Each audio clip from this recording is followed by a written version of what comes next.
हमारे पास कितनी कम फिल्में ऐसी हैं जो बीते 2 दशक में मान लीजिए आए या 1.5 दशक में जब से ये सत्ता चल रही है, जहां महिलाएं एक तरह से विद्रोह के प्रतिनिधि भूमिका में हैं।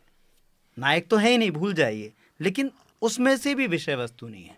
संतोष की इस मामले में अलग है क्योंकि उसमें एक महिला किरदार हैं जो इस पूरे, जब वो देखते हैं कि किस तरीके से जो फिल्म कहती है कि मुसलमानों के साथ भेदभाव हो रहा है, नंबर 1, नंबर 2 जातिगत जो भेदभाव हैं, तो इन दोनों बातों को इतनी इतनी गहराई और इतनी अनुभूति की तीव्रता के साथ वो लेकर के चलती है कि बहुत छोटी फिल्म है वो, और जब तक आप समझ पाए तो असल में फिल्म खत्म हो जाती है। और इतनी खूबसूरती से उन्होंने किसी ऐसी बात पर कोई डायरेक्ट स्पीच में बात ही नहीं की है, सब कुछ इनडायरेक्टली है। आप महसूस कर रहे हैं, आप महसूस करते हैं कि अच्छा, निर्देशक एक जगह ले जाके आपको छोड़ देता है कि आप अपना अनुभव उसमें कोई एड ऑन कर लें। ठीक है। तो उसमें महिला किरदारों का होना वो असल में हमारी सच्चाई जैसा होता कि दिख रहा है। अच्छा, उसमें कोई पॉलिटिकल नहीं है, कोई इशारा ही नहीं है कि वो आज की कहानी है, वो कल की कहानी है, वो कोई कहानी की बात ही नहीं है।